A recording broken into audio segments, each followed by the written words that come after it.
जय श्री राधा कृष्ण श्रोताओं। 5वां अध्याय कर्म संन्यास योग नाम से है। इसमें सांख्य योग और कर्मयोग का निर्णय, सांख्य योगी और कर्मयोगी के लक्षण और उनकी महिमा, ज्ञान योग का विषय और भक्ति सहित ध्यान योग का वर्णन किया गया है।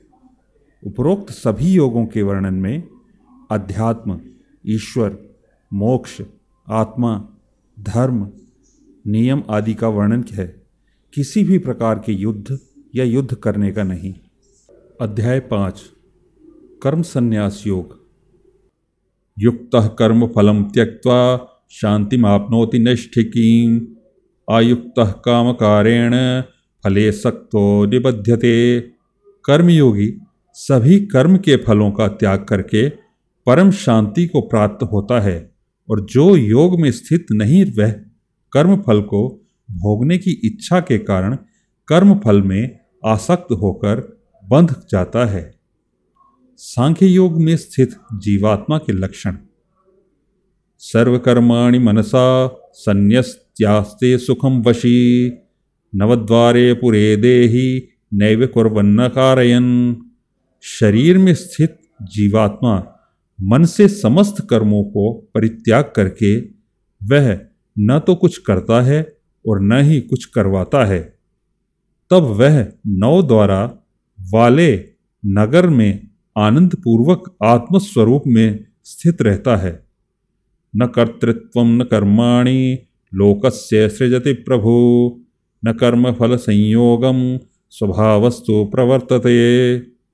शरीर में स्थित जीवात्मा देह का कर्ता न होने के कारण इस लोक में उसके द्वारा न तो कर्म उत्पन्न होते हैं और न ही कर्म फलों से कोई संबंध रहता है, बल्कि यह सब प्रकृति के गुणों के द्वारा ही किए जाते हैं। नादत्ते कर्षिचित् पापम न चैव सुकृतं विभुः अज्ञानेनावृतं ज्ञानम तेन मुह्यन्ति जन्तवः।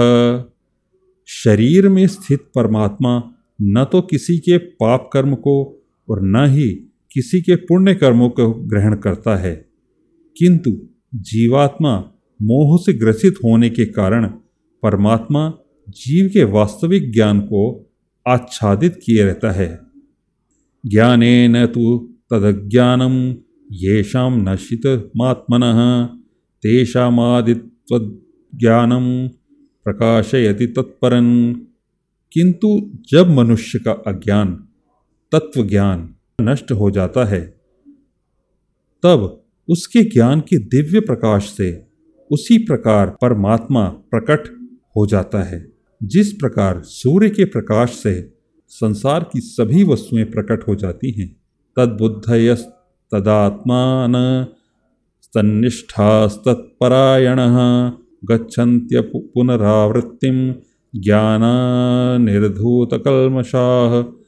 जब मनुष्य बुद्धि और मन से परमात्मा की शरण ग्रहण करके परमात्मा के ही स्वरूप में पूर्ण श्रद्धा भाव से स्थित होता है, तब वह मनुष्य तत्व ज्ञान के द्वारा सभी पापों से शुद्धि होकर पुनर्जन्म को प्राप्त न होकर मुक्ति को प्राप्त होता है।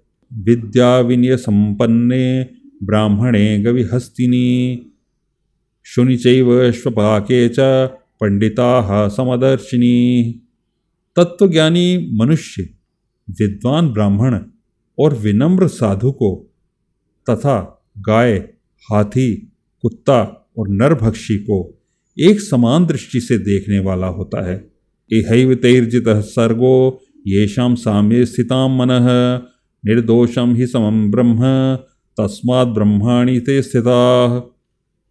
तत्वज्ञानी मनुष्य का मन समभाव में स्थित रहता है।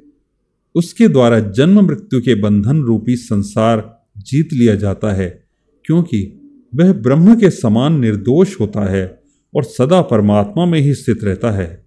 न प्रहृष्येत् प्रियं प्राप्य नोद्विजेत् प्राप्य चाप्रियं स्थिर बुद्धिरं सम्मूढ़ो ब्रह्मविद् ब्रह्मणि स्थितः। तत्वज्ञानी मनुष्य न तो कभी किसी भी विप्रिय वस्तु को पाकर हर्षित है और न ही अप्रिय वस्तु को पाकर विचलित होता है, ऐसा स्थिर बुद्धि मोह रहित ब्रह्म को जानने वाला सदा परमात्मा में ही स्थिर रहता है। बाह्यस्पर्शेष्व सत्तात्मा विन्दत्यात्मनि यत् सुखम स ब्रह्म योग मुक्तात्मा सुखमक्षयमश्नुते। तत्वज्ञानी मनुष्य बाहरी इंद्रियों के सुख को नहीं भोगता है, बल्कि सदैव अपनी ही आत्मा में रमण करके सुख का अनुभव करता रहता है। ऐसा मनुष्य निरंतर पर ब्रह्म परमात्मा में स्थित होकर असीम आनंद को भोगता है। ये ही संस्पर्शजा भोगा दुख योनय एव ते आद्यंतवन्तः कौन्तेय न तेषु रमते बुधः। हे कुंती पुत्र अर्जुन, इंद्रियों और इंद्रिय विषयों के स्पर्श से उत्पन्न कभी तृप्त न होने वाले यह भोग प्रारंभ में सुख देने वाले होते हैं और अंत में निश्चित रूप से दुख योनि के कारण होते हैं। इसी कारण तत्वज्ञानी कभी भी इंद्रिय सुख नहीं भोगता है। शक्नोति हेव यः सोढुम् अक्षरीर विमोक्षणात् कामक्रोधात् भयं विवेगम संयुक्तः सुखी नरः। जो मनुष्य शरीर को अंत होने से पहले ही काम और क्रोध से उत्पन्न होने वाले वेग को सहन करने में समर्थ हो जाता है, वही मनुष्य योगी है और वही इस संसार में सुखी रह सकता है। योऽन्तः सुखोऽन्तराराम तथांतर ज्योतिरेव यः स योगी ब्रह्म निर्वाणम ब्रह्मभूतोऽधिगच्छति। जो मनुष्य अपनी आत्मा में ही सुख चाहने वाला होता है और अपने मन को अपनी ही आत्मा में स्थिर रखने वाला होता है और जो आत्मा में ही ज्ञान प्राप्त करने वाला होता है, वही मनुष्य योगी है और वही ब्रह्म के साथ एक एकार परब्रह्म परमात्मा को प्राप्त होता है। हरि ओम तत्सत।